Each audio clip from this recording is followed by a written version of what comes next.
Hi guys, welcome back to Nebula Fox Toy Reviews and the final video in the No Fursuit introduction thing. For now, obviously by the time I need to come around to film more videos I might be feeling sick again, but oh well.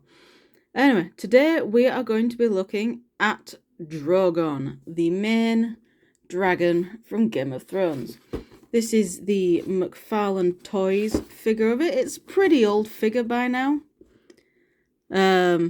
But yeah, I've only recently got this figure because it's been sitting in my local comic book shop for ages, and I decided to finally get it. I'm not a huge fan of Game of Thrones, but I am a fan of dragons. So I watched some of the episodes that Drogon was in, so I am fully aware of what Drogon can do and how he works. So here we have the front of the box. So we have Drogon down the side. We have Drogon himself in the middle. Deluxe action figure and 2 other languages. And we have the Game of Thrones logo. On the top, we have the Game of Thrones logo. On the side, we have Drogon and the Game of Thrones logo.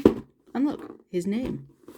On the other side, we have the exact same, except it's a different picture of the figure. And on the back we have the other figures available in the line. So we have Drogon, we have Jon Snow, we have Daenerys Targaryen, we have the Night King, we have Arya Stark, and we have Viserion, except this is the, pretty much once the Ice King has got hold of him. So this is basically the ice zombie Viserion.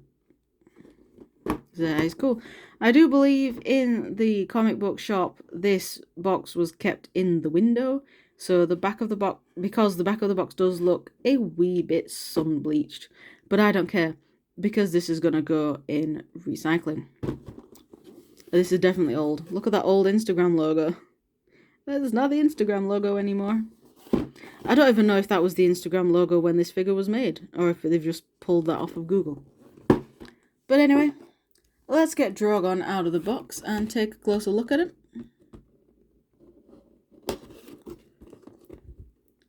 Yeah, I've been eyeing this figure for a while in my comic book shop, and I was kind of having my hopes that someone else would get it, so I didn't.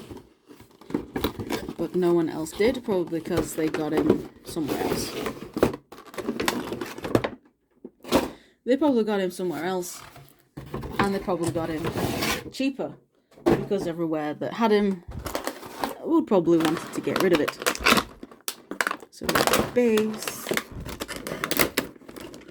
we got the rod for the stand, which I cannot get out. Why won't it come out? There we go. And now let's get him out. Snip some plastic. Plastic does not want to be snipped. Why does plastic not want to be? Oh, it's these awful cable tie thingies.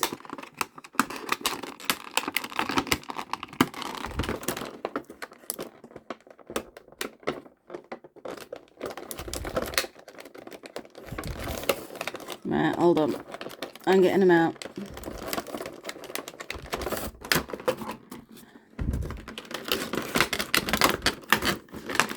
But I guess I'm getting him out the way it's intended, which is untying all these ties.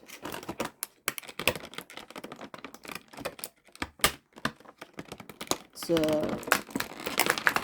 you just have to listen to me struggling with the packaging in the background for a bit.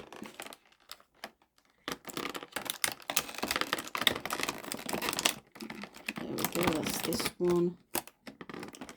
This one is starting to look good.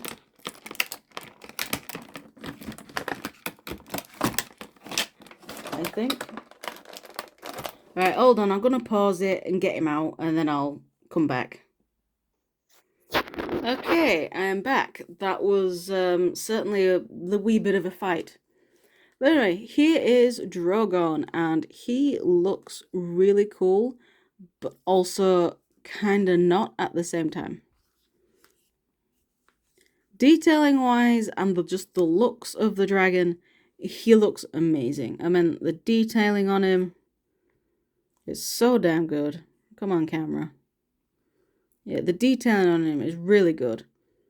McFarlane have pretty much nailed it in the looks department. So yeah, that is really damn good. I've always loved the fins, like the double fins that go down Drogon's neck and back and tail. So that is really good. He looks like he's just a happy dragon. Happy to kill you. At Daenerys' orders. Detailing on the wings is really nice. So it's just mainly black with like a red wash over them. In fact, pretty much Drogon's colour is black with a red wash on stuff. So, yeah. For articulation, the head seems to be on some sort of ball joint. So you can, like, swivel it. He can sort of look up, but can't really look down. This joint here is a ball joint, so he can get some wiggly waggly, and also, oh look, decapitation mode. Yeah, that ball joint is not the best. Oh, it's a barbell joint by the looks of it. But yeah, that joint is not the best. Does this bit of the neck? That bit does not move. The wings are on ratchet hinges, so you can flap them and rotate them. Well, you're meant to be able to rotate them. But, yeah, okay, just a flap. The rotate doesn't work. In fact, this wing, out of the box, this wing came off when I tried to rotate it into position. Because this wing's hinge kind of works a little bit differently. So if you want it in line properly with this wing, you need to swivel it around. The tail here is on a ball joint, I think. Oh no, just a swivel. Just a hinge and a swivel. So there's no ball joint. But it does have the bendy wire, which I hate using. Because you never know when they're going to break.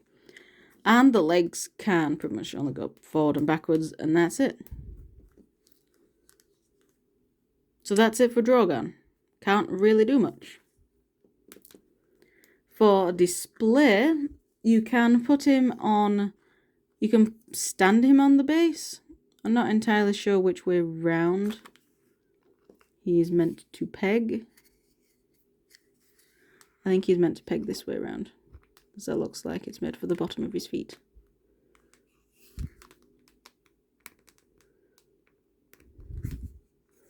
Okay, I can't get him pegged in all the way. But that's what he looks like stood on his base. You do kind of actually need to use the bendy wire in the tail for that. So there he's stood on his base. The annoying thing about this figure, which also goes for the Hungarian Horntail in the Harry Potter range, is he has metal rods sticking out the bottom of his feet. I honestly would have preferred these metal rods to be on the base and just have holes in his feet, because then it'd look, a bit better. But obviously the way everyone is pretty much going to want to display Drogon is in the air. So if we just put his legs back so he's in flight mode, put that in the base, and there we go. I'm going to put that tail down a bit, the leg even, and the tail straight out behind him. There we go. That is pretty much how people are going to want to display their dragon. Like that, flying. And in the air, he does look he looks pretty damn impressive. The wings are still a bit odd with the way they've been positioned. Wait a minute. I think it looks pretty good up in the air. I think he's going to look really good next to the Hungarian Horntail. I still need to review that figure. But yeah, I think he's going to look pretty good next to the Hungarian Horntail. So, yeah, that's honestly all I can really say about this guy. For an action figure, it is rather disappointing. For a display piece, it's pretty nice. So, yeah. Thank you. Oh, God. I need to get some rest. Anyway, guys, thank you very much for watching, and I shall see you all in the next video, whatever that'll be. Bye!